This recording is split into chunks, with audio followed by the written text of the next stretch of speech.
This paragraph is free to listen to the book.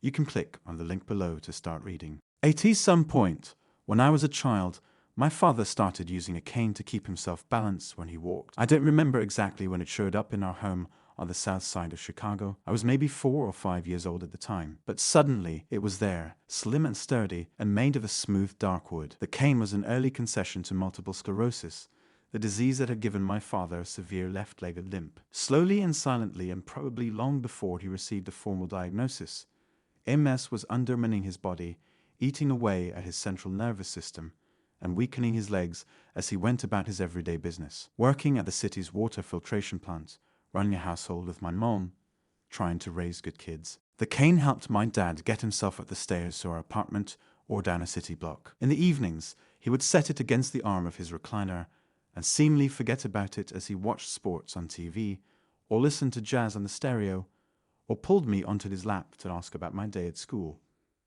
I was fascinated by the cane's curved handle, the black rubber tip at its end, the hollow clatter it made when it fell to the floor. Sometimes I would try to use it, imitating my father's motions as I hobbled around our living room, hoping to feel what it was like to walk in his shoes. But I was too small, and the cane was too big, and so instead I would incorporate it as a stage prop in my games of pretending. As we saw it in my family, that cane symbolized nothing. It was just a tool, the same way my mother's spatula was a tool in the kitchen, or my grandfather's hammer got used any time he came over to fix a broken shelf or curtain rod. It was utilitarian, protective, something to lean on when needed. What we didn't really want to acknowledge was the fact that my father's condition was gradually growing worse, his body quietly turning on itself. Dad knew it. Mom knew it. My older brother, Craig, and I were just kids at the time. But kids are no dummies, and so even as our father still played catch with us in the backyard and showed up at our piano recitals and Little League games, we knew it too. We were starting to understand that Dad's illness left us more vulnerable as a family, less protected. In an emergency, it'd be harder for him to leap into action and save us from a fire or an intruder. We were learning that life was not in our control. Every so often, too, the cane would fail our father. He would misjudge a step, or his foot would catch a lump in the rug, and suddenly he'd stumble and fall. And in that single freeze-frame instant, with his body in midair, we would catch sight of everything we were hoping not to see. His vulnerability, our helplessness, the uncertainty, and harder times ahead. The sound of a full-grown man hitting the floor is thunderous, a thing you never forget. It shook our tiny apartment like an earthquake, sending us rushing to his aid. "Fraser, be careful," my mom would say, as if her words could undo what had happened. Craig and I would leverage our young bodies to help our dad back to his feet, scrambling to retrieve his cane and eyeglasses from wherever they'd flown, as if our speed in getting him upright might erase the image of his fall. As if any one of us could fix anything. These moments left me feeling worried and afraid, realizing what we stood to lose and how easily it could happen.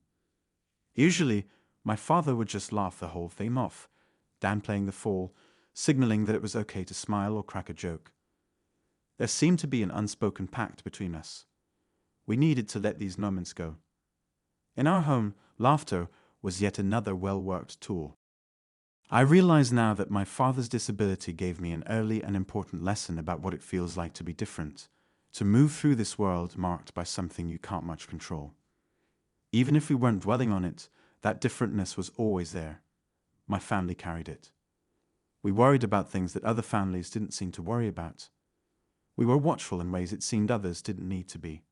Going out, we quietly sized up the obstacles, calculating the energy it would take for my father to cross a parking lot or navigate his way through the bleachers at Craig's basketball games. We measured distance and elevation differently. We viewed sets of stairs, icy sidewalks, and high curbs differently.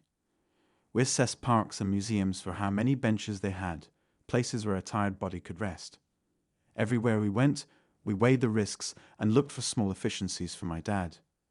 We counted every step. And when one tool stopped working for him, its utility dwarfed by the strength of his disease, we'd go out and find another, the cane replaced by a pair of forearm crutches, the crutches replaced eventually by a motorized cart, and a specially equipped van that was packed with levers and hydraulics to help make up for what his body could no longer do. Did my father love any of these things, or think they solved all his problems?